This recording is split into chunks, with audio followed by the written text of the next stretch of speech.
Well, hello everyone, and welcome to the AIA Las Vegas August member meeting. And tonight we're asking, what are Las Vegas and Nevada doing to combat climate change? And we're about to find out when we meet the distinguished members of our panel. And we will do so in just a minute. I first want to thank our sponsors for making this meeting possible.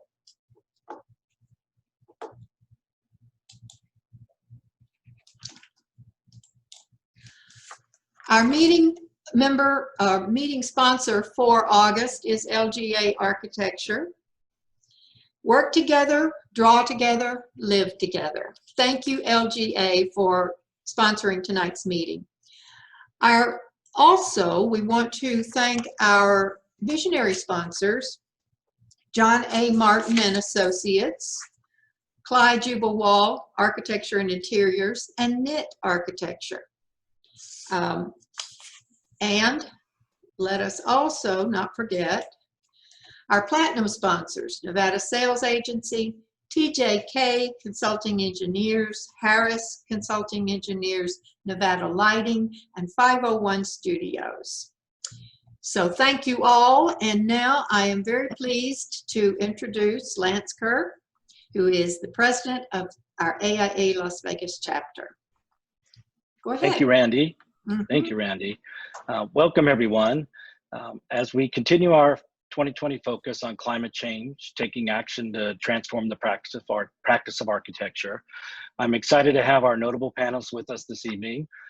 But before I have them introduce themselves, I wanted to bring your attention to a few key realities about how we, as architects and designers, and as well as engineers, contractors, and developers of the built environment, have a profound impact on the climate.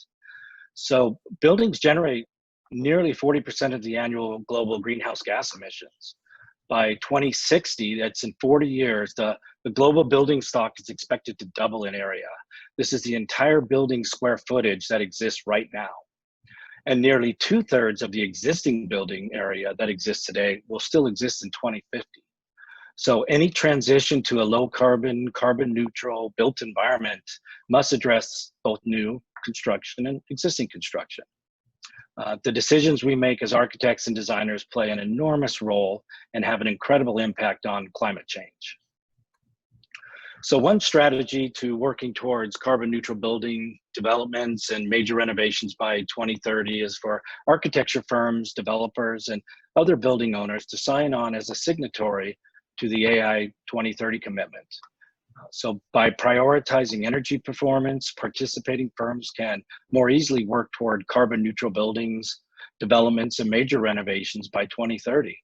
Through the 2030 commitment, you can elevate your practice, save clients money, and combat the effects of global climate change. So I want to ask each architecture firm on the call today, join the 2030 commitment. Earlier this year, I think we had 4 firms who had joined. Now we have 11 committed in the state of Nevada. So this is great progress. So go to the AI 2030 commitment website and sign on today. So let's get all the firms in Las Vegas to make the pledge to take us one step closer to our efforts to combat climate change. So additionally, an event that AI Las Vegas is hosting is next Friday. It's beginning next Friday. AI Las Vegas will begin a 5-week continuing education presentation of the AI Plus 2030 education series. So it's a series of 10 seminars and workshops that we have that will be on 5 consecutive weeks here. So if you haven't registered, there's still time. So please go to the AI Las Vegas website and help guide and be the champion of your firm. So lastly, I want to point out, AI Las Vegas is supporting the Carbon Positive Reset Conference on September 8th, 2020.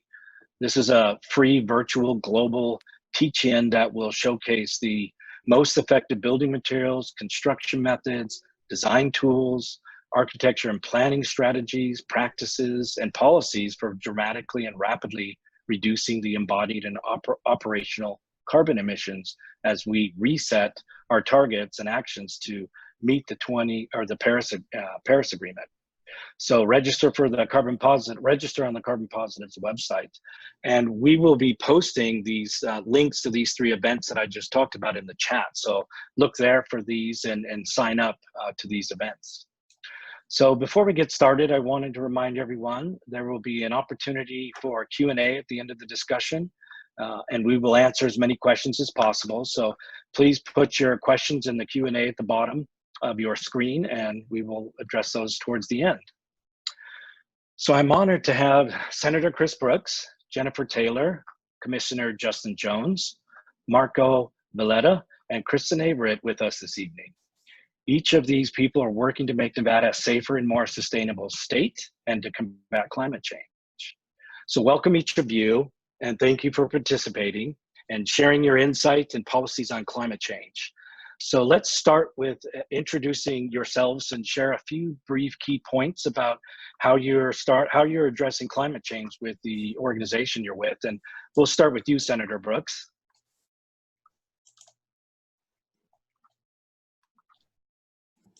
Thank you, Lance. Glad to be here. I am Senator for Senate District 3, represent Senate 3 right in the heart of Las Vegas. And I've served 1 legislative session in the Senate, 1 legislative session in the Assembly when I represented Assembly District 10. And I came to this climate and renewable energy and decarbonization policy work from a long history of working in that same space in my private life. I started a couple of solar companies over the years, going back 20 years, and have participated in building large-scale, small-scale, distributed generation renewable energy projects for the last 20 years. And through that work, it really led me to understand how important good policy is when it comes to decarbonization and what the opportunities we are as a state and how we can take advantage of them.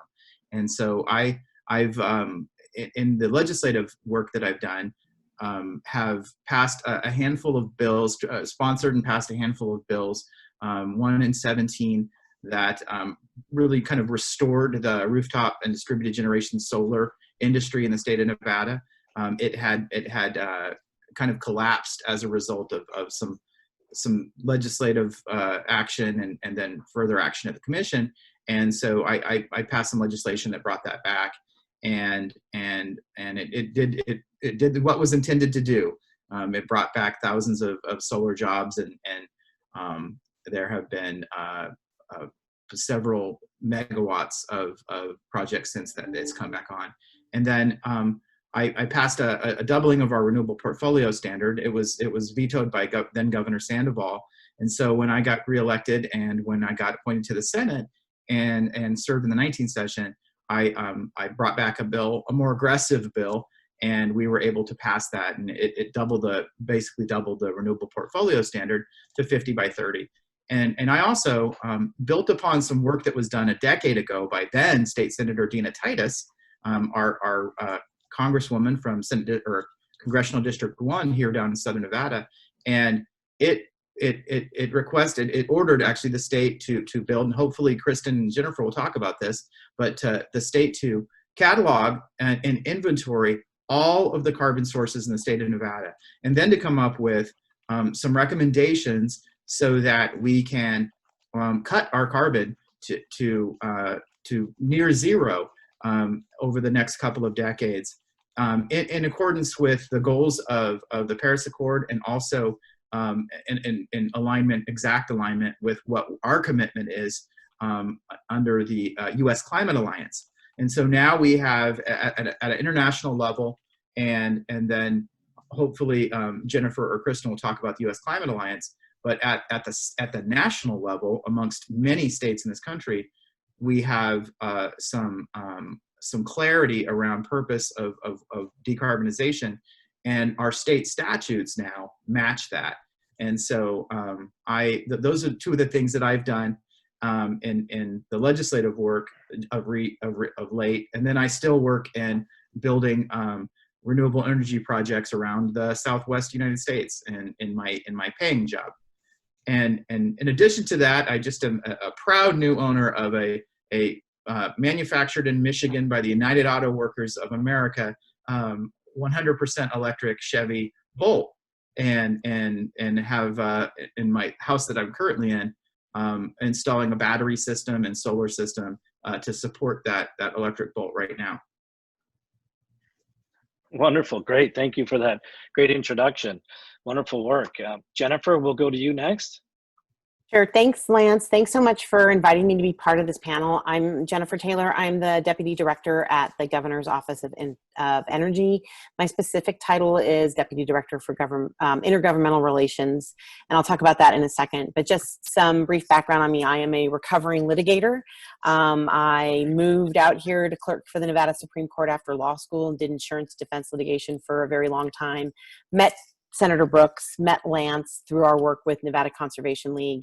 And then I was able to transition to a nonprofit that did energy advocacy and policy, and was part of some of the discussions that led to the policies that have created the programs at the office where I now work. So it's all very neat to see how things kind of connect. At the Office of Energy, we are tasked by statute with the wise development of our energy resources with consideration for economic development as well. We have some very specific programs, and I know Kristen will talk. We just keep like kicking the can down the road to Kristen. Kristen will talk about the work that we're doing on climate strategy, but our office has been doing work and providing programs and opportunities for Nevadans for many years that have moved towards that aim. As Senator Brooks mentioned, the state joined the U.S. Climate Alliance back in March of 2019.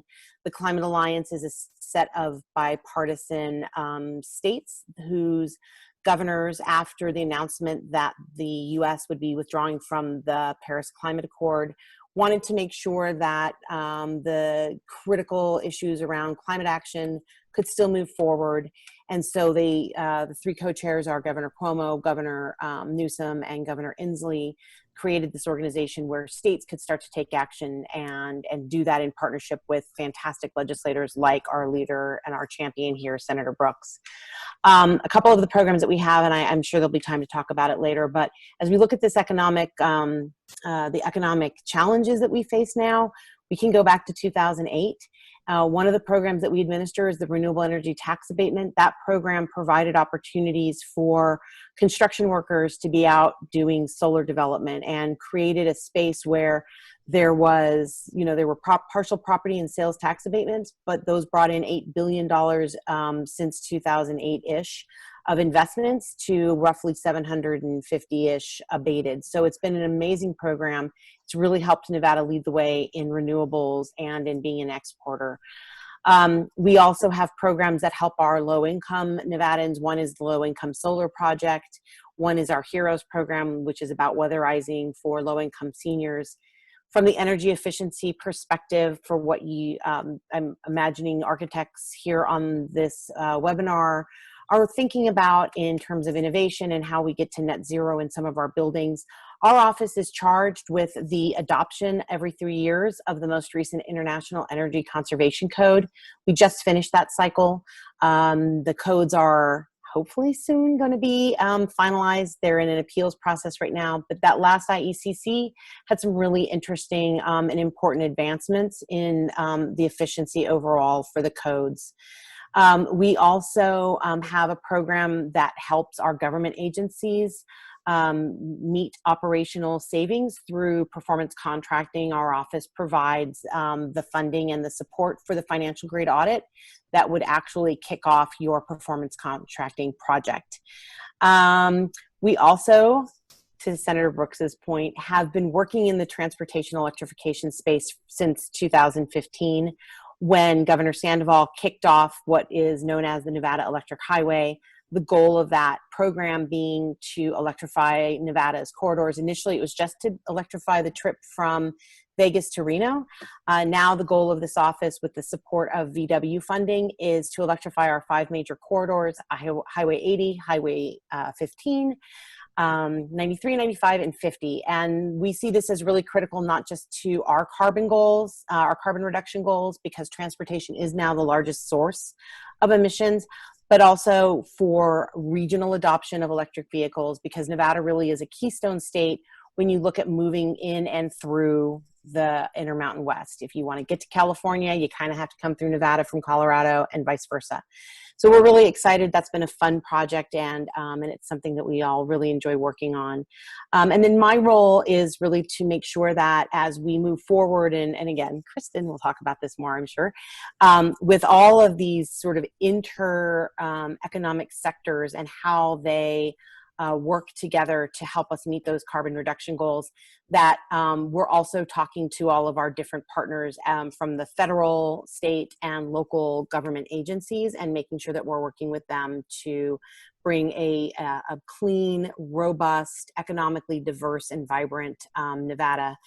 Oh, and then just one other thing I just want to mention, since we're just working on it now, is the Nevada Clean Energy Fund, and that is an alternative financing opportunity for clean energy projects. So, but I know that there's Q&A that might be related to that. And so I will pass it on to the next speaker. And thank you again, Lance, for having me.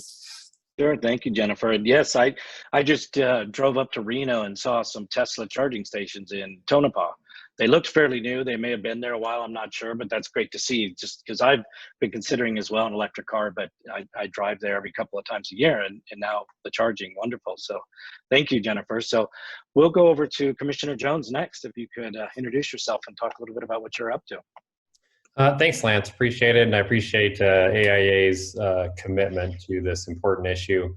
A year ago, I had the opportunity to go to a conference from the Climate Reality Project, which is Al Gore's organization, and came back really energized to really jump on some of the important issues that we have facing climate change in Nevada. And so working with my colleagues on the County Commission, we were the first county in Nevada to join the County Climate Coalition, which is a project of the Climate Reality Project. And by doing that, we committed ourselves, like the state did with the U.S. Climate Alliance, to the carbon reduction goals of the Paris Agreement. Step two in this plan of really trying to redirect the county in the realm of climate change was to reorganize a couple of our agencies. We had a sustainability coordinator, and we had our clean air or air quality departments. And so we reorganized the department to form the the Department of Environment and Sustainability. And I have to tell you, they have really taken the lead and are focused very closely on the issue of addressing climate change and sustainability across the county, and looking outward to our community. The third part of the goals that we made last September was to adopt a climate action plan.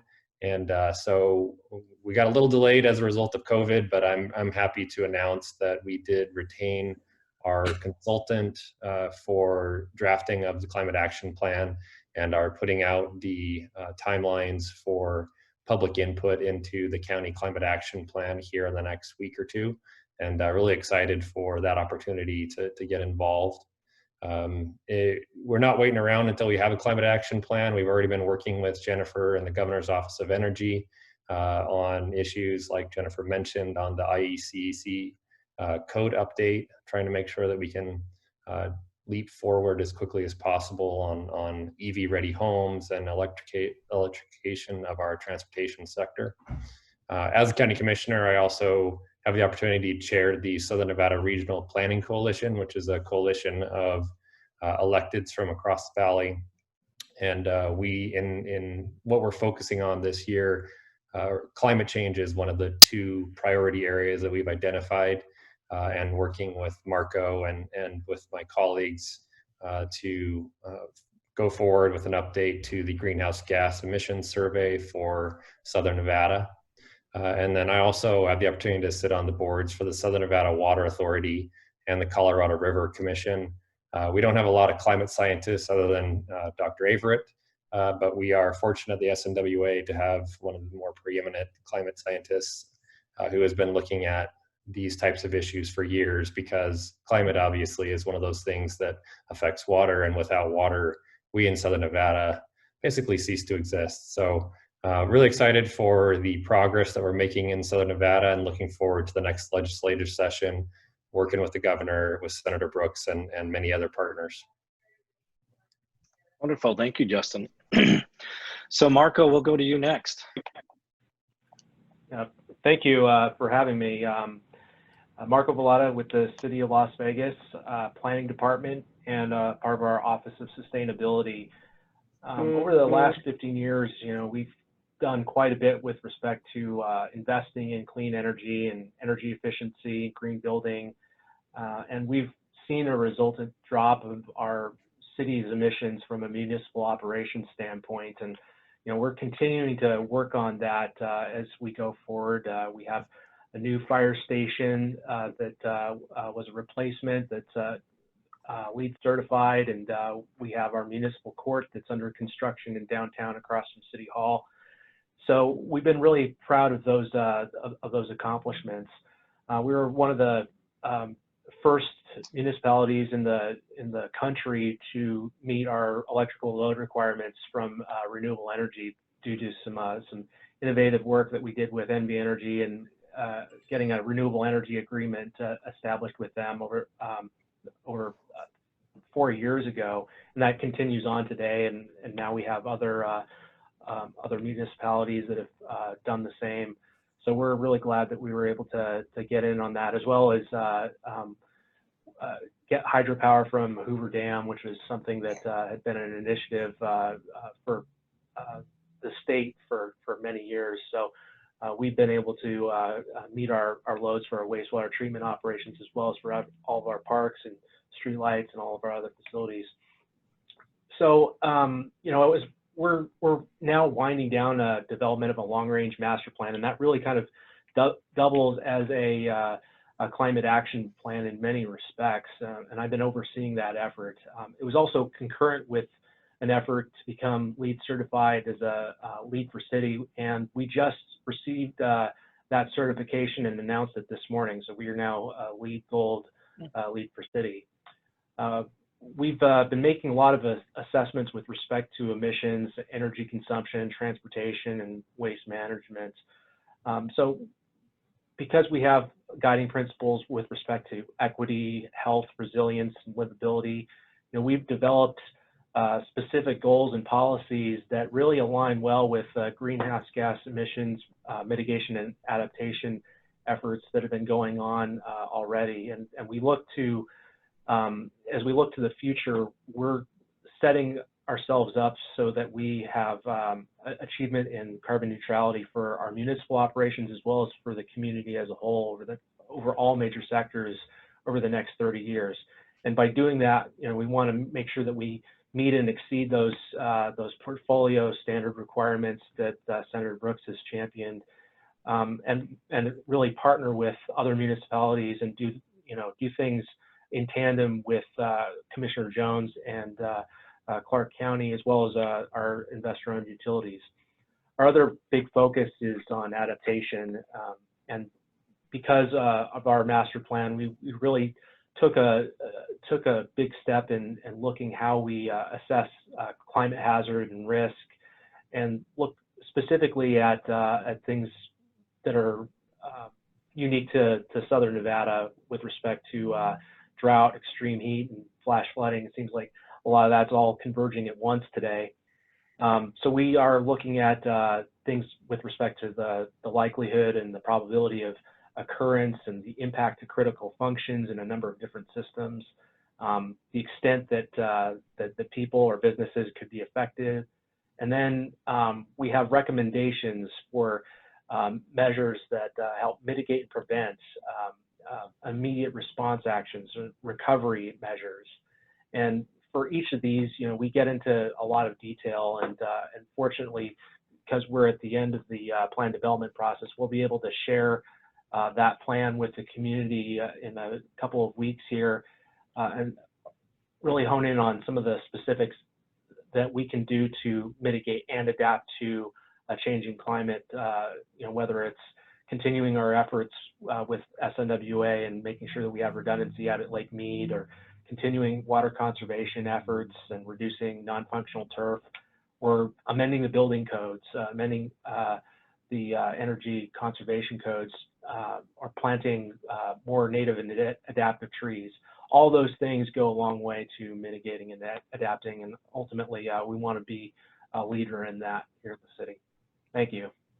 Yeah, thank you, Marco. And great to hear. It sounds like quite a bit is being focused on resiliency, which is an important subject and topic. And so that's great to hear. And thank you. So Dr. Averett, I think we saved the best for last. Everybody was referencing you. So why don't you introduce yourself and talk a little bit about what you've been working on. Yeah, I think that was passing the buck, but we're good. We're good. So my name is Kristen Averett. I am serving right now as the first state climate coordinator. I'm also a research professor at UNLV, and I'm a climate scientist, but I've been working at the nexus of science and policy, specifically around climate and water resource issues for about 15, 20 years now. So that's kind of where I operate in that gray space. And I have the opportunity to really be able to dig in on the executive order that was issued by Governor Sisolak in November of last year, which really calls for the actions that need to be taken across the state in order to meet the emissions reductions targets that were set by Senator Brooks's bill, SB 254. And so part of what is in the executive order is a climate strategy for the state, and we're working up against a December 1st deadline, but we're going to get it done. To really contemplate multiple issues around climate. I will say that the strategy has multiple components to it. We are going to be, for example, laying the groundwork and creating a framework for resilience and climate adaptation planning, because that's incredibly important, as we just heard from Marco. And we want to make sure that we're supporting our communities and understand what their priorities are, so that way we can help them moving forward with their planning efforts. We will have a section contemplating climate governance. You know, what does it actually look like to stitch climate into the state in the long term? What are examples from other states that are part of the Climate Alliance, as was alluded to? What are they doing and how are they doing it? And what are some options that folks in Nevada might consider? And of course, we will be contemplating and considering how climate action, climate-friendly jobs, green jobs, and really just the broader scope of jobs and industrial or investments in industry that can benefit our economy. How does that play into climate action, and how can we help with the rebuilding and the recovery that we're moving forward with? So those are kind of some of the ancillary pieces, if you will, of the strategy. But the core component is an assessment of the different policies that could be implemented in order to achieve the emissions reductions targets that were laid out in SB 254. And we'll be evaluating the different policies using 4 different metrics. I will say the policies are coming directly from the last greenhouse gas inventory that was developed by the Nevada Department of Environmental Protection in December of 2019. So that's where our starting point is. And the way that we're going to look at these policies is through, like I said, 4 metrics. First is, what kind of bang are we going to get for our buck with respect to greenhouse gases? What kind of emissions reduction can be achieved and on what timeline? The second component, climate justice. So if we're going to implement this policy, what are the impacts to low-income communities, communities of color, and indigenous peoples? And can we design a policy that will have a positive, or not just a net zero impact, if you will, but we really want to benefit our communities, our vulnerable communities? Third, budget. How much does it cost to implement? How much does it cost to administer? And what's the return on the investment? And then finally, what's the feasibility of implementation? Do we need to change the US Constitution, or is it already in statute? The idea being that we'll be able to provide what we do and don't know with respect to those different metrics, so that way our legislators and folks like Senator Brooks are armed with the best possible information to go forth and make the best policy possible with respect to climate. We are on, like I said, an ambitious timeline, and similar to what Commissioner Jones laid out, we are going to be launching our public input session, listening sessions, and online survey in the next week or so. So you can all look for that. And we're really looking forward to having a really robust conversation around climate change in the state. Great, thank you. Well, we'll get into some questions now. And it sounds, every one of you has touched on some of the questions that we're going to be talking about here. So I think we'll have the opportunity to get into a little bit more detail.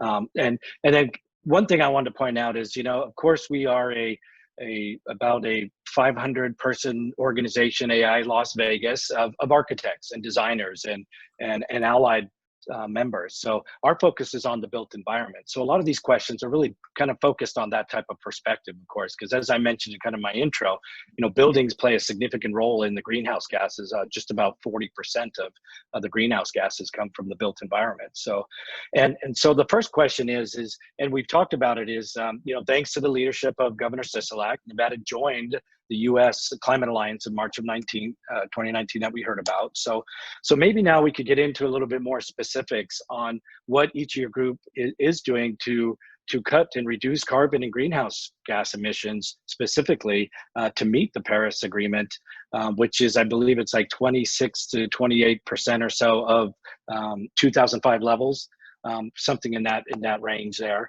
by 2025. So it's 5 years away, and so there's quite a bit to be done. So if I'll kind of throw it out there, what is more specifics that your organizations are doing to help meet this? Lance, I'll just build a little bit on the Climate Alliance and what it does. And one of the great opportunities that we have here in Nevada is, in being a member of the Climate Alliance, is that we've got these other states that have been working in this space, that have developed policies, that have developed programs, and we get to work collaboratively with them and learn how some of that could be applied to Nevada. A lot of our office is very active with the Climate Alliance. I'm the co-lead for the Power Sector Working Group. Our program manager, Robin Yoakum, who does, and a lot of you I know her, does fantastic work in the energy efficiency space and in the code space, and she does a lot of work with them on in the built environment. And so we're able to work with these sister states and sister agencies and really and try to bring some of the best practices that they have into Nevada to make the work that Kristen's doing and the climate team doing a little easier and a little more diverse, and give us an opportunity to not reinvent the wheel.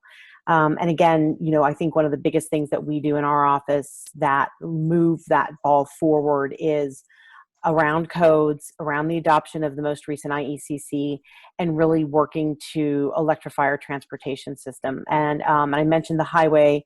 There's another program coming online with NV Energy that will allow agencies and state local governments, public agencies to get incentive funds to put in level 2 chargers. So the more we can build out that charging system, the easier it's going to be for folks to want to adopt and purchase an electric vehicle, especially as we move down the road towards the Clean Car Standard and the adoption of all those regulations. So we've been in this space working on the edges, not necessarily calling it climate change, but definitely on clean energy and clean energy technology in the Office of Energy for many years. And it's great that we now have these partnerships and these directives to collaborate with DCNR, to collaborate with NDOT. And I think Kristen could talk a little bit more about the EO, but one of the things, again, it really does is it directs and says that we can't do this without one another. So we can't do it without the county. We can't do it without NDOT. We can't do it without Department of Administration.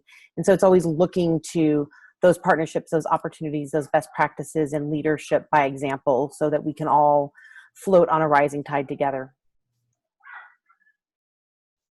Right. Thank you. This is Justin. Anybody want to add to that? Yeah, no, I just wanted to, on the county side, in addition to what I mentioned previously, we've done an internal audit of every one of our departments, taking a look at our fleet vehicles, our built environment. We had purchased some buildings last year, and so we definitely are looking at how do we make sure that as we redevelop those buildings, we do so in an environmentally sustainable manner. Also, I guess unintentionally, as a result of COVID, we're definitely looking more at telework as an option. We changed to a 4-day work week, not because of wanting to save the environment, because of financial issues, but certainly it's with a staff of 9,000 plus, that's a lot of car trips that aren't on the road as a result of reducing our number of days. But I did want to mention one thing. Marco has done fantastic work with the city in terms of their master plan update. And as a result of their leadership this year, we decided to go forward with our own master plan update at the county. Also, at the same time, doing our code update. And I think really the reason why we did that, and we're calling it Transform Clark County, first time we've updated it in 18 years in this kind of way. Because how you build a building where you build a building is just as important as how you build a building in terms of climate change. And we have a lot of concerns with how sprawl is affecting our community here and how that affects the environment, increasing obviously transportation and other factors that go along with greenhouse gases. So we'll see. We got a lot of work to do. We just ended our public survey on July 31st and are getting the survey results back on that. But definitely want to have everyone involved on the planning process for our master plan. That's great. Thank you. I'm glad you mentioned that the location of where we build is so vital here. It's so important with density and just walkability and just everything that goes with that. So that's great to hear. Anybody else have anything to add? Anything specific? Thanks, Yeah. I'm sorry to interrupt, but along the lines of what Commissioner Jones was saying, where you build and how people move is critically important to lowering our carbon output as a state. But what I think maybe a lot of people don't understand is that the highway fund and a lot of transportation efforts in the state of Nevada are funded on gasoline sales. And so as we are creating an incentive, anything that we do that reduces vehicle miles traveled, and increases electrification of the transportation sector, or creates opportunities for public transportation, we are shrinking the pot of money that we use to pay for those very things. And so one of the things we're doing at the Nevada legislature right now, and we'll be meeting on it again Monday of next week, is we're doing a pretty in-depth study on our highway funding mechanism and how we change it so that we can incentivize less vehicle miles traveled, which is the goal, and as well as having cleaner miles traveled if people need to use vehicles, but still fund our transportation infrastructure. And that is a challenge, and it takes a complete rewrite. It takes a constitutional amendment and a complete rewrite of our tax code when it comes to the highway fund. And so it's no small task, but as these efforts that all of us on this panel are undertaking, and as we build more walkable communities and higher density urban environments, it's going to negatively impact our funding mechanism for transportation. So that's one of the major things that we've started at the legislature. Kristen, please. And I'm very encouraged to hear those efforts, because those are definitely recognized. And for far too long we've had this problem. And really, the root of our 2050 master plan is focusing in on transit-oriented development and piggybacking on some of the efforts from the Regional Transportation Commission. But location efficiency is one of the areas that we haven't excelled at as a community, and really focusing in on how we can link different regional centers with transit-oriented development corridors that have mixed-use buildings that are walkable, that have a diversity of uses. You can tie in a lot of other things, affordable housing, equity in terms of the ability for people to get around from different places, creating complete streets for people. I mean, all those things line up really well with reducing greenhouse gas emissions as well. I mean, there's such a nexus that we really chose to emphasize that, and we really want to dig in, and having policy tools to help us do that from a state level will take us for the next 30 years in terms of developing a really sustainable community. Great. Yes, Kristen. Yeah, so just to add, and particularly to something Jennifer said earlier, Right now, this conversation, we are talking a lot about the transportation component. So for the benefit of some of the folks that are watching, if you will, the transportation sector is, again, largest source of emissions right now, but hydrofluorocarbons that are associated with air conditioning and refrigeration in the industrial sector. And when we say industrial, it still means residential homes and personal automobiles. That's the fastest growing in our state. And so those are really two areas where we need to look very closely at policy options, because there's been great work on the energy side. And one of the best ways that you can see a dramatic decrease in your greenhouse gas emissions as a state is to close a coal-fired power plant. And so we had dramatic declines in our statewide emissions since roughly 2008 because of the shuttering of several plants. But that's that pot's that's almost gone. We're at the bottom of the barrel now. So now we really need to be looking to other sectors, looking beyond just kind of the power energy. We still have more work to do, don't get me wrong, but we have to come up with these really creative, innovative solutions. Yeah, no, that's a good point, because you're absolutely right. Around the world, air conditioning is the fastest growing and the major contributor, and will be because of these developing countries around the world. You have made bigger populations than even the United States that are tackling this for the first time in their lives. And so it's a major issue. So you're absolutely right. Anybody else like to add anything before we move on? So the next question is kind of based around natural gas, right? It's once our favorite replacement for carbon-intensive coal and electrification production. It's increasingly becoming more recognized as a significant cause of greenhouse gas emissions that are fueling climate change. I know we're hearing a lot about it from or groups like that I follow closely, Architecture 2030. So what are you seeing being done to move people away from gas and into more electrification? Are you seeing that, or are you seeing resistance from natural gas, I would suspect? And then how does this play into the climate challenges we have moving forward? Well, I could address that just from a kind of the pure politics of the issue. It's when we look at, and I urge everyone to, if they haven't, to look at the Nevada statewide greenhouse gas emissions inventory projections from the Nevada Department of Environmental Protection.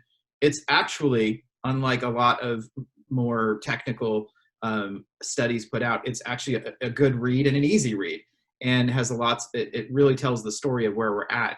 But for us, I think that it comes down to, is the juice worth the squeeze? And there is a lot of work that we can do before we take on the building industry, the home builders, the gas companies, and that's just political calculations, to be honest.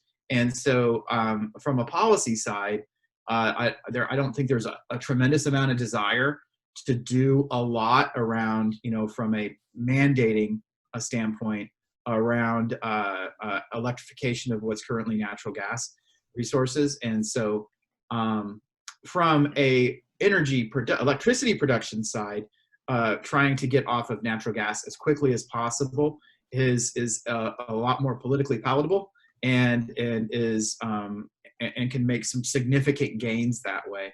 But politically, it is a very difficult thing to tell people they cannot have natural gas, and to basically create any sort of obstacles or hurdles into having gas in buildings. Right. Yeah, and particularly our industry, it's a go-to for architects and designers and contractors and engineers, is putting a gas pack system on our roofs for air conditioning and heating. So it is the go-to system that we do, and it's challenging. But I think the good thing is we're seeing with the new electric air conditioning systems are getting more efficient and more they perform better than they used to, I think, especially in colder environments that we're challenged with a lot of times. And you're right, Senator Brooks, with seeing a lot of what's coming out of California. There's a lot of cities that are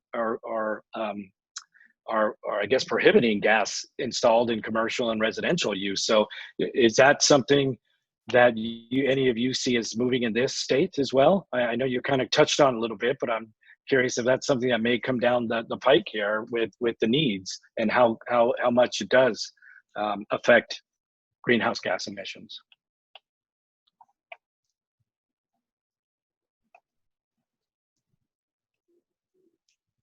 This If is anybody one had area where anything I to think add to that. states and counties really need to take this one on. Yeah, I would say we haven't, obviously we're in the early stages of our planning. I will just say, yeah, I certainly agree with Senator Brooks that it's a heavy lift, but if we focus a little bit more on carrots than sticks, we might be able to get somewhere. And I know one area I think you probably have to pry my wife and my brother-in-law, who is a restaurateur, pry their stove tops, their gas-fired stove tops from their cold dead hands. But when it doesn't come to something like that, you might be able to make some significant progress when it comes to things like water heaters, where they're much more efficient than they used to be. I know NRDC is really focused on that issue, and so we might be able to make some significant progress, at least on new homes, on things like water heaters. Yeah, that's a good point. Heat pumps, water heaters, heat pump, air conditioning units, those are much more efficient and effective nowadays than they were even 10 years ago. Great. Okay, so we did touch on electric vehicles. And of course, we've mentioned that Governor Sisolak announced the Clean Cars Nevada initiative, I believe earlier this year. And will evaluate adoption of new regulations and provide Nevadans more choices on low and zero emission vehicles. So how does that now, could that affect perhaps, maybe the question is, you know, I see we're trying to put in more charging stations, we're trying to move in that direction.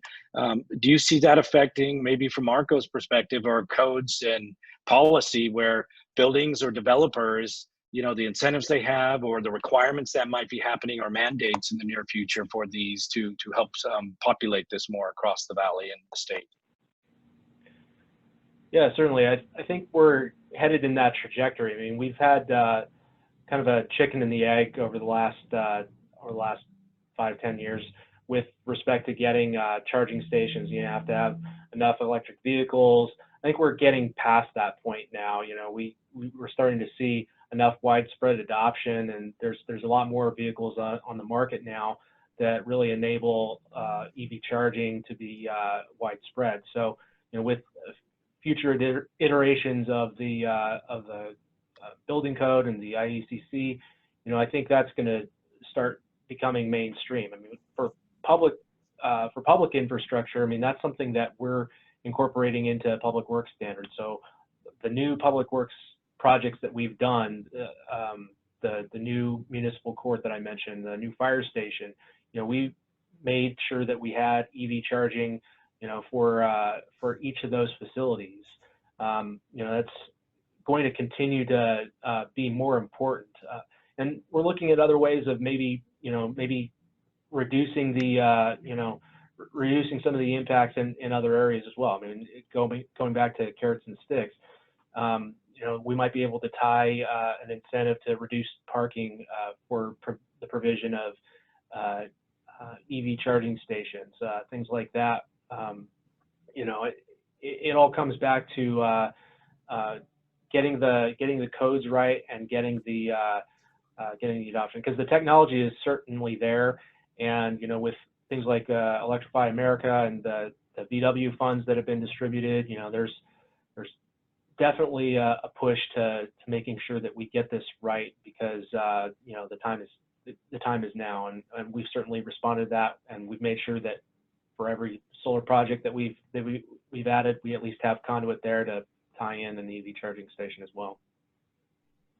Are there any incentives for private development, or how is the city or other, you know, the state and the county addressing that? Because a lot of these obviously are coming from the public side and the municipal buildings and things like that, but any incentives for private encouragement development? Okay. That's what we're working on, and that's something that we hope to have included in zoning code updates. Definitely something that we've explored previously. It's just a matter of getting it tied in to the codes themselves. NV Energy also has a program on the commercial side to incentivize business owners to install EV stations, which I think has been fairly successful. And we're like Marco said, County is looking at expanding its EV charging stations. We repaired and expanded our EV stations at the county main building, and are looking at additional buildings. And pre-COVID, we had signed an agreement with Tesla and took possession of 6 vehicles to try and look at tests for potential expansion of our fleet vehicles. And obviously, part of that calculation of changing over fleet vehicles is having the charging stations at all of the places where our county employees are located. And I would just, for some of the details on the electric highway, that is a program where our office funds part of it. Then we have utility partners fund part of it.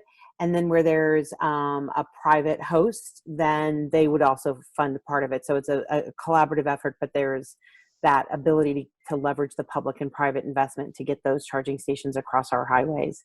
I also, it was mentioned, but just again, to reiterate, some of the discussions for the 2021 IECC were about make ready for electric vehicles in the residential and the commercial space, so that, that foundational issue of making sure that there's power, making sure that it's got the capacity if you choose to have an electric vehicle, but that's not an issue as you purchase a home or you have a business.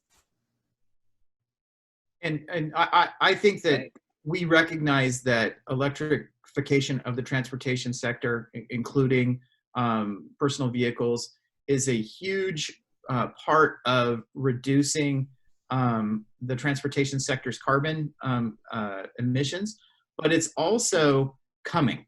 And so we need to make sure that when these choices are available and they're becoming more plentiful and the technology is getting better every day and it's getting more affordable, that we are making it so that those choices are available for all Nevadans. And one of the ways, so a bill, probably the first bill that I'll introduce, because it's the only one that's drafted yet, is a bill that would provide $100 million worth of charging infrastructure across the state, and it would be centered around where the vehicle miles are traveled. And so there would be some expansion of the electric highway so that there's intrastate travel. But really, it'll be about looking at what most Nevadans do, and 90% of Nevadans travel about less than 20 miles a day. That's their round trip commute. And so there are already just a multitude of very affordable choices that would get that done easily. But there will be even more choices moving forward for every Nevadan, where it'll be the cheapest car to buy, it will be the cheapest car to own, but only if there's charging infrastructure available. So from just an equity standpoint, I feel it's the state's responsibility to make those charging stations available on our tourist corridor and on intrastate or travels, so that we can go across the entire state, but really on making charging infrastructure available for those who don't own their home, don't have a garage, don't have access to an electric vehicle charger at work. We need to have neighborhood vehicle chargers so that the electrification of transportation is accessible to everyone. And so that's the bill that I've been working on with many partners, some on this call, and with the utility to do across the state. And that would also, we have seen study after study that shows that it provides downward rate pressure if we can put charging infrastructure in the right places. But if we can encourage charging as a way to shift load, it provides downward rate pressure for all ratepayers, even those who don't have electric vehicles. And so it makes a lot of sense for a lot of reasons. And so that's one thing that we're going after pretty heavily. That's great. Yeah, just what you mentioned, NV Energy's been putting out these announcements the last few days about cutting back on your power right between 2 and 9, and I noticed in there now it's saying don't charge your electric vehicle. So that's obviously important enough that there's enough cars out there probably that are taking power from the system right now. So I thought that was interesting there. So Yes, thank you. So we'll transition over to energy codes and policies. And Jennifer, you've been talking about it a little bit, and it's an important issue, and it's an important topic actually for architects and designers and builders and contractors, because this sets sort of the what we need to follow. So we're starting to see some more progressive national energy codes, particularly like you mentioned with the 2021 IECC, and in that, they have, I think we're really at the 2018 code, and this was actually just, I believe, recently that we've adopted that here, at least in Southern Nevada, Clark County, and the city and jurisdictions. So there's, and I know it's still in adoption process, but in it they talk a little bit about there's actually a zero code renewable energy appendix part of that. So maybe we could talk a little bit about how this might affect the state and how this would impact climate change and impact what the new policy is. I'm not too familiar with it, but I know that it's making some progress in the right direction with the 2021 code. So maybe Jennifer, you could talk a little bit about that.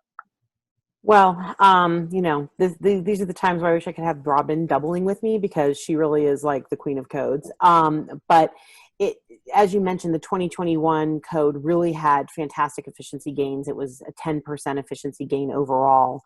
And some of the discussions that we heard at the code conference in October, when a lot of us attended, were about those zero homes, the zero energy. And, we at the state are very excited about those opportunities. We're very excited about the innovations that they can bring into our built environment, and looking at how we can really drive down the energy use, drive down costs for residents, and increase comfort for residents through those innovations. But at the end of the day, we adopt at the state level with no changes to the code as it's finally put forth. And that really gives the flexibility to our colleagues at the city and to our colleagues at the county to adopt with those appendices, and to really take the steps for stretch codes or whatever else it is that's going to make them more readily able to meet their goals and really innovate across their local governments. Yeah, that's great. Marco or Commissioner Jones, are you seeing anything or discussion at the county or the city level with the 2021 codes and any appendices or amendments to it that could even go into more energy efficiency levels? So I mentioned briefly that we talked with Jennifer and our building department and our Department of Environment and Sustainability about 2021 code adoption. We were all kind of waiting to make sure that it got adopted, because I guess there was some procedural weirdness. But we are on a 6-year code cycle, and so normally we wouldn't adopt a new code for another 3 to 4 years. And so we are trying to figure out ways to justify adoption of the 2021 code next year, as opposed to waiting around to what would be 2024. So I would say, hey, Senator Brooks, if you can push on that from the legislature, that'd be great. And hey, Marco, if the city adopts it, that'd make our job a lot easier. I will say that when I waded into codes in the Nevada legislature, I got my butt kicked. So if it just depends if I've recovered by the 21st session. I guess if there is a plus, though, I mean, we're adopting codes on a consensus basis. So fortunately, when code does come up, we at least have all of our building officials talking about it. It's just a matter of the timing. Right. Well, and I've been working in and around sort of environmental design and green building for almost 20 years now, and there's been progress, but has it been monumental or enough? And I think policy is really where you're starting to see that, and the tie really happens with where we need to be by 2030. So without that policy, it's really going to be our key, I think, to meeting those goals by 2030, because leaving it up to everybody to do it, I don't know if we've demonstrated that success yet. So, and this kind of ties into the next question is, with net zero carbon policy, and I'll quote kind of one, I'm sure many of you are familiar with Architecture 2030, but according to them, reaching a 50 to 65% carbon emissions reduction in the built environment by 2030 and zero emissions by 2040 is critical if we're able to successfully manage climate change. So I know we kind of touched on this, but maybe this is more directed at the county, Commissioner Jones and Marco, is, how can we, around new buildings and existing buildings, and putting policy in place for net zero buildings, right? So right now it's sort of voluntary. There's no real path for people. And the code was leaning in that, the 2020 IECC, with at least their path to net zero buildings. But do you see any policy or mandates or things coming in the next few years that we need to get in place so we can start achieving our carbon reductions? Mark, you want to go first? Yeah, that's obviously a tough one. I think one of the areas that we certainly need to explore is the regional sourcing aspect of it, and the supply chain. I think we've had a lot of success with at least with LEED certified buildings at getting construction and demolition debris recycled and reutilized in a building. That's been a major credit and component in some of the buildings that have been built around here. But it's kind of taking that to the next level and getting into the, ultimately the standards that go into the buildings themselves. From an infrastructure standpoint, how do we capture that? How do we capture that, and whether there's a mandate or not? Those are things I don't think we're yet prepared to get into, but I think starting to have the conversation so there's an understanding of what the issue is and why net zero carbon is important. I think that's probably the step in the next step that we need to take to get us in that direction. I guess personally, I don't know if we have enough people that understand net zero as a concept that we can really make have an informed discussion about it as to why it's important and what we need to be doing in order to start getting there. But ultimately, when we do have that, it needs to be immediately followed up with, okay, so what do we need to change in codes in order to make that happen? Or what do we need to do with respect to standards, and have engineers, architects, all the building trades in the same room to have that discussion when we get to it. And I'd say from the county side, we're pretty initial in these types of discussions. Obviously, leading by example is important, and I give total credit to the city. They've been far ahead of the county, frankly, on leading by example in terms of LEED buildings, and certainly with our newest city hall in being a leader on that.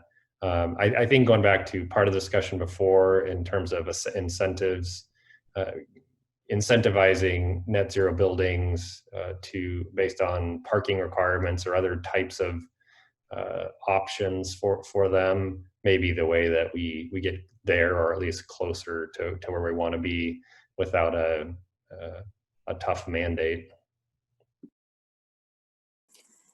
Yeah, and Lance, just like as a little bit of an aside in terms of the codes and the development of the codes, I just wanted to sort of raise that, one of the things that we saw in the code process and the code adoption process this time was how important it is for voices like Commissioner Jones and for Marco to be part of the discussion, moving those codes and those policies and those innovations towards net zero, because this is a different set of voices than had been traditionally weighing in at code conferences. And that's why, to the commissioner's point, there's kind of a process still going on. There's still an appeals, a set of appeals that are ongoing. And in fact, Marco and Commissioner, you guys could participate in the responses to those appeals. And it has to do with who's eligible to make the decisions and who's eligible to vote on those policies and those processes to move our cities, our states, and our counties forward in innovative building and in net zero building and in reducing our greenhouse gases. And we're really proud at our office of the the deep involvement that we have with the ICC, with the committees, with, you know, starting a year ago, shaping the process for the next set of codes in 2024. And these are all ways, again, that our local leaders and our state leaders can be part of it and start moving those policies forward. Thank you. So I want to remind everybody, we still have a little bit more time. So if you have any questions, any of the participants, please post them in the Q&A, and we'll get to them in a few moments here. So the next question is really this discussion on embodied versus operational carbon. And I'm not sure where this, so I'll read it and maybe see who can answer it. And I'm not sure how either state or local government kind of addresses it, but when looking at total greenhouse gas emissions for new buildings in particular built over the next 10 years, again, referencing Architecture 2030, they estimate that 80% will come from embodied emissions.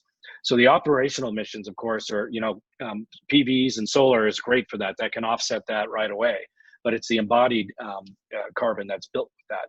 So building materials emit massive amounts of carbon long before the materials are delivered to the job site. So kind of lowering the embodied carbon emissions is now even more urgent than lowering operational emissions. So is there anything that state or the state or local municipalities can do to work with the embodied side? We're talking steel and concrete and aluminum, just to name a few. Those are the massive emitters of greenhouse gas emissions just before the product even gets to the job site for the architect. So you're seeing a lot more work in that versus carbon offsetting and understanding the carbon loads. So is there anything that the state or local can do from the embodied side to start addressing that? I'll just make a comment here more generally that counting carbon is not as easy as you think. And with respect to greenhouse gas inventories, one of the things, and Jennifer's involved in this, for example, we've been having discussion, the state counts carbon one way, a county might do it another way, the city might do it another way, but we have to make sure that they're all talking to one another. And that's really where we're at as a state right now, is trying to harmonize how we're doing things internally.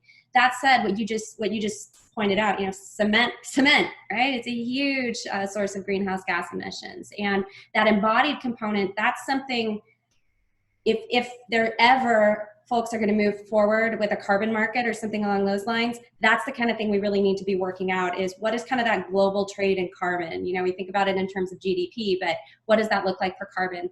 There are folks that are working on this. I will say it's truly like a big data analytics problem. And I do know people that are working on it, particularly at some of the national labs, but it's a pretty tricky and sticky issue.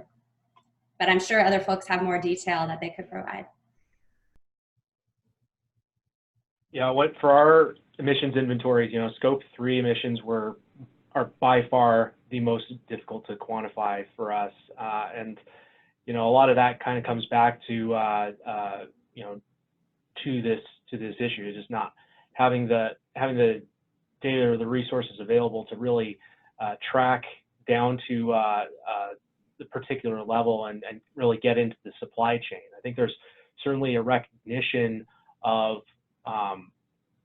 it, but when you get into the details of it, that's where we start breaking down a little bit.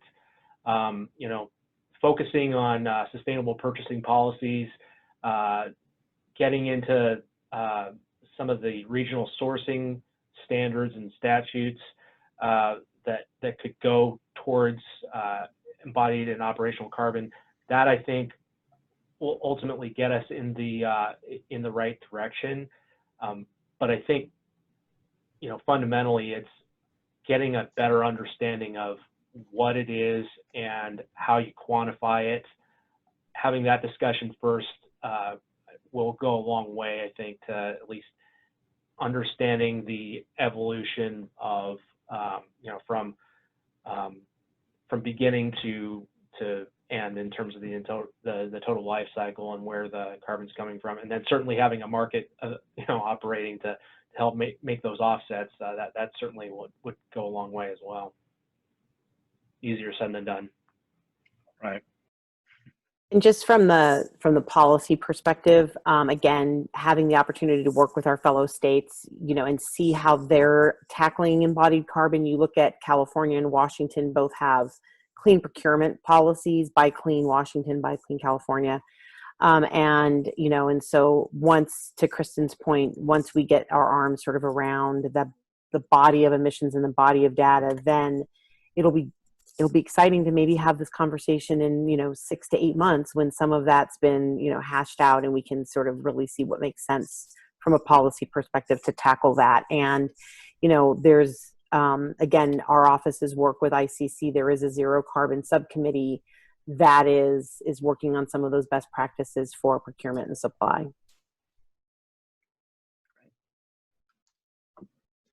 Thank you. Okay, so really the last question, then we'll get into some of the participants' questions. So as we mentioned earlier, I talked about how the building, the area of buildings footprint is going to double by the next 40 years in construction. And so what are things that architects, engineers, contractors, developers, what are things that we should be paying attention to, really from all your perspective, as people who are creating the built environment? What's the key and the most important things that we should worry about or be concerned about or help us make change? If each of you can maybe touch on that and see what you think are the best impacts or most significant impacts for our industry. We'll start with you, maybe Marco, or, oh, sorry, go ahead. Senator Brooks, go ahead. No problem. I was just, I was going to say that all of the things that we discussed, including this, they largely boil down to policy and policymakers. And the number one thing that anyone who's concerned about the environment, concerned about climate, concerned about whether they're working in the architectural field, the construction field, procurement, government, are just citizens, is supporting those who support the science. And so, we're faced with a administration that denies that any of this is even real and actively tries to turn back the clock. We have my peers in the Nevada legislature who deny that climate change is real, and that it is if whatever is happening is due to man-made carbon emissions. And we have cities and counties across the state who push back on any code change or push back on anything at the state level. And so what you're looking at right here is you're looking at the very first climate coordinator for the state of Nevada. That happened because of who her boss was. We're looking at a state office of energy that actively participates in these conversations because they joined the Climate Alliance. And that's because of who her boss is. And we're looking at a commissioner of the largest county in the state of Nevada who is embracing what we need to do from a climate standpoint. And then our largest city in the state of Nevada has staff and leadership that prioritizes this and goes after it and tries to change things through codes and behaviors and leading by example. And then myself, I got elected. And I tried to do some pretty significant things in one session, and that got vetoed by a governor. I came back the very next session with a few more of my friends and a governor who was supportive of those efforts, and we were able to pass those bills. So the number one thing, and maybe it's just because of my very expensive hobby that I'm in, the number one thing that we can do is we can support those who support the science of carbon reduction and greenhouse gas reduction. And that happens every time you vote. That's great. Thank you. Anybody else have any input or suggestions? Yeah, I would echo Senator Brooks's comment. Obviously, who you have making the policies matters a lot. I would also say, for those of us who are not as expert in your field, if you're interacting with the county and with our planning department, with our building department, and you see areas where the process could be improved, where we could offer more carrots or sticks, then let us know. Because I don't spend my days over at the building department at the counter, and I don't spend my days on the counter at the planning department, and I know you guys do. And so if you have suggestions, then feed them up the chain to let us know that there are some low-hanging fruit, let's call it, for improving our processes. That's great. Thank you. I would echo Chris, the senator, and the commissioner, and also just say, if you have technologies, if you have innovations, run that up the chain too. One of the programs that we're getting ready to stand up is the Nevada Clean Energy Fund, which is a green bank, which would allow capitalization of those types of innovations that may not normally get capitalized. So if you've got something that's going to be the net zero installation, come and share it with us so that we know what's out there, because we can't move forward and make policies or develop programs to support it and to support the results that it'll bring if we don't know about it. Great suggestion. Thank you. I'd say, maybe default to the 3 C's, cash, cash, cash. No. Okay, one of those is cash, but strategic investment for sure. The other would be communication and collaboration. I think we're doing that right now. Having a plan, doing an assessment of of where we stand as a state, as a region, as a city, to understand some of these things with respect to buildings and the built environment, as well as the natural environment, and having all levels of government talk to each other and develop the plans, develop the policy positions, and then ultimately integrate into design standards and zoning codes or building codes. I mean, I think that's ultimately how we get there, and it's a long iterative process. But I think we've had momentum going on for some time now. It's getting to the next level that's really what we need to do. And I think with all those 3 things, and supported by sound science, we'll get there. Yeah, I just have to say, support those who support the science. I kind of want that bumper sticker right now, or a T-shirt or something along those lines. As a scientist, it's just music to my ears. I spent a long time in school, and I just, yeah, thanks a lot for that. The other thing I just want to bring up is when you talked about, kind of the architectural component and kind of that design and more, I think when we think about our cities, and I'm looking at one of the questions that came in, when we think about our cities here, I think everybody here has heard that Las Vegas and Reno, fastest warming cities in the United States. And a big part of that, it's not just climate change, it's the urban heat island. And the hottest places in North Las Vegas and Las Vegas are where the poorest people live. And on any given day, the temperature difference in one part of the city and the others could be 13, 15 degrees. And so I think we need to be really careful about how we think about affordable green housing and how we design for low-income populations, and also the retrofit component there. I love all the green architecture and all the things I see, but looks a little expensive. So how do we make this happen from an affordability standpoint? Absolutely. That's a great perspective, and that's so important there. And you're right. I will read. That's a question from Rick, who asked if someone could please address what we can do about in the valley to reduce urban heat island effect, which disproportionately affects the low-income residents in the metro area. So I'm glad you brought that up. Is there anybody else who wants to comment on that question from Rick? How the county and the city addressing urban heat island? Yeah, in our master plan, that's one of the areas that we definitely get into quite a bit, environmental justice, and really looking and mapping where those areas are, where we have low-income communities, communities where that are just don't have the urban forestry or the canopy that was once there because of age or disease or whatever the case may be. We need, over the next 30 years, at a minimum, 100,000 new Mojave adaptive or native tree species planted within the city of Las Vegas, if not more. And a lot of those need to go in the areas around East Las Vegas and downtown, where we have the hottest urban heat island effect and the highest values in terms of in terms of overall urban heat, as well as the largest concentrations of communities of color and low income.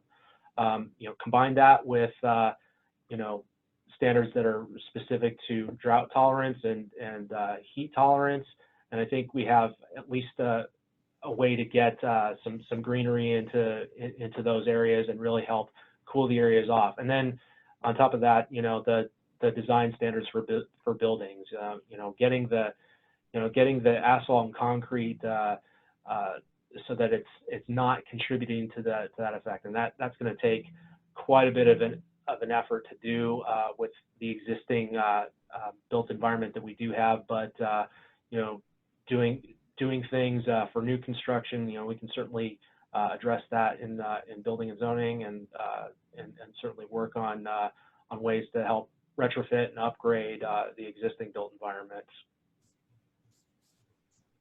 Right. I would say county's looking at these issues right now, but frankly, I got to give a shout out to the city of Las Vegas. They've definitely been a leader over the last few years, particularly with the redevelopment downtown of putting in large tree canopy and making the city more walkable. So addressing multiple issues. So shout out to the city of Las Vegas in particular on this issue. Yeah, I would agree. Thank you. I spend most of my time in and around the downtown area, and I've been seeing great improvements there. And so that's wonderful. It does need to expand right outside of the downtown area, and I'm sure that's where that's headed, as you mentioned. So that's great.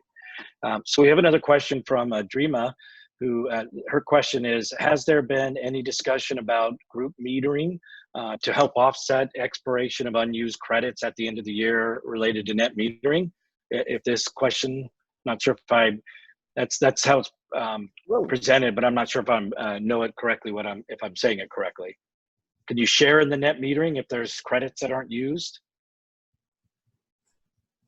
Well, I'm not necessarily familiar with the group metering of credits issue that you're talking about, but I mean, currently the way the current law is with at least NV Energy customers, which is 90% of the state, that your production should be based upon your load. And once you get beyond that, then you're in the realm of being a generator, and then the economics associated with being a generator should apply. And so I know there are some conversations about having multiple customers behind a single meter being able to participate in, and as a matter of fact, I'm sponsoring a bill to do it. Didn't go anywhere last session. Hopefully I can go somewhere with it this session. So multifamily housing, whether you own or rent, living behind the meter, being able to have solar systems that contribute to that. So not just single family homes can take advantage of that, are owned, can take advantage of that, of self-generation of clean renewables. So I don't know if that addresses that question, but that is something that I think that we're going to make some progress on this next legislative session. Okay. Thank you. Nora Cooper has a question. She's asking, are there opportunities to bring green COVID recovery jobs to West Las Vegas? Additionally, initiate a statewide weatherization program in West Las Vegas. So she's particularly thinking of the West Las Vegas area, but are there jobs or creation coming out of our current pandemic that's on the green front and keeping people employed with more sustainable and green directed jobs? Anything that anybody knows about? I'm going to ask Kristen to kick in on this as well, because I know that a component of the work that she's doing and the metrics that have been laid out is about economic recovery. But for Nevada, on the front of U.S. Climate Alliance, all of the member states did send a letter to our congressional leaders asking them to develop economic recovery plans that focus on infrastructure, green jobs, because we know, going back to 2008 with the last crash and all of the incredible economic opportunities and investment that came to our state because of renewables, we know, and renewable development, we know that that is something that will drive economic recovery, jobs, and gains in different economic sectors, whether it's energy efficiency, renewables, what have you. So I do know that we've done that, and we partnered with them on that. I also just want to talk about our Heroes program out of our Office of Energy. It's statewide. It's a weatherization program, and it is for low-income seniors. So if you've got questions, Nora, about that, please feel free to reach out to our office, and we'd love to connect you with the folks that can talk to you about the details on that. So that is available already. Maybe not as specific or maybe as diverse as you're looking at, but it definitely has been a very great program, and we do that in partnership with the Housing Department. So thanks for teeing that up, Jennifer.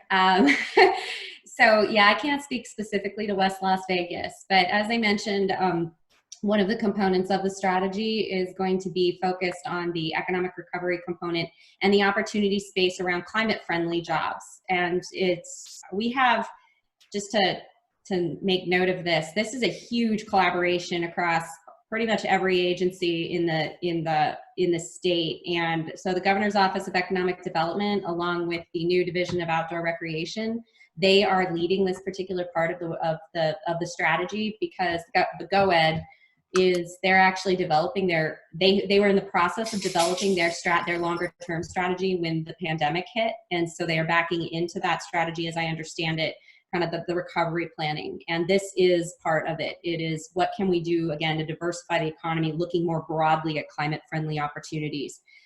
So that's all I can say right now. I don't have any additional details. But I will plug, we are going to have one of our listening sessions focused on economic recovery in the next 6 weeks, so look out for that. Hey, Kristen, if I wanted to learn more about the listening sessions, where would I go to learn about those? Where would I keep an eye out? I know, right? So we do have a website that will be launching shortly, and it's climateaction.nv.gov. And so when it launches, you'll hear about it. And we will have all the dates and times and everything posted there, and it'll be out on social media, et cetera, et cetera. Thank you, Jennifer. You're welcome.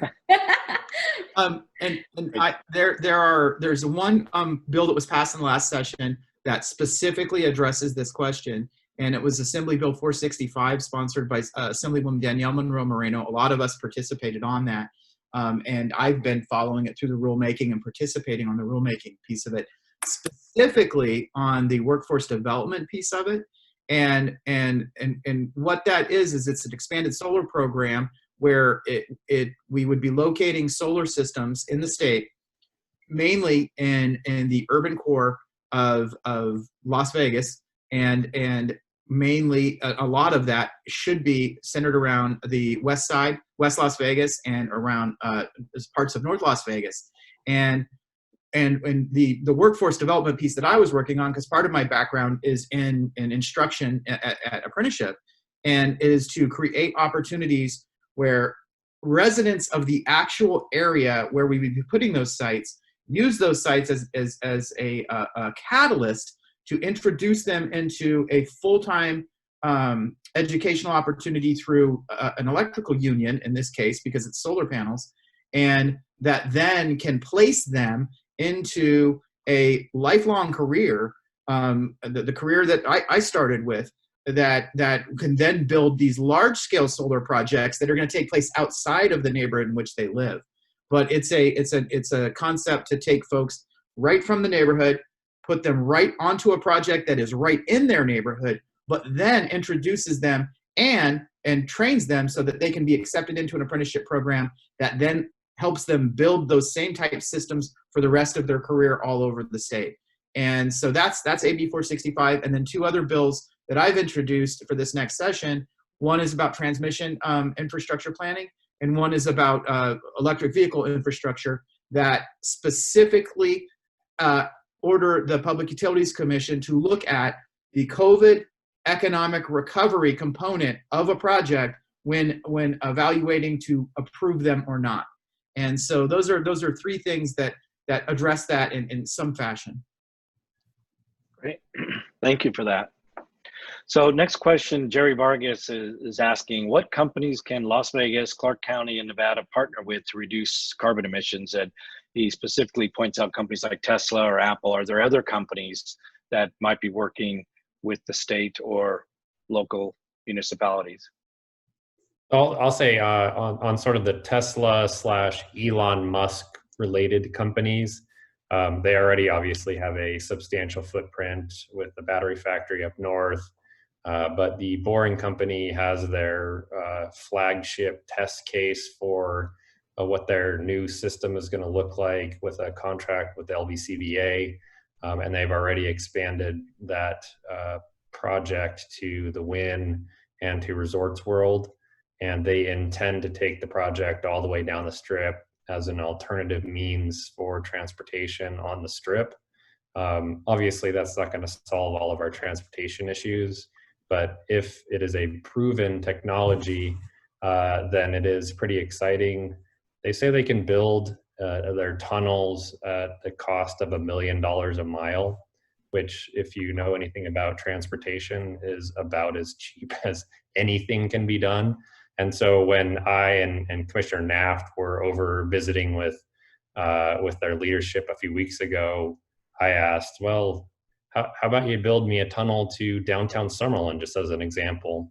And he said, sure, it'll cost you $11 million, which was a crazy thing to say because we had a presentation on just an intersection of Tropicana and I-15 yesterday at a cost of $200 million. So the magnitude, if this is a real project, and it's still, I would say, unproven as of yet, but it is theoretically pretty exciting because obviously the vehicles that will be used are all Tesla, electric vehicle Teslas, and therefore, at least on the operation side, would be near or zero emission.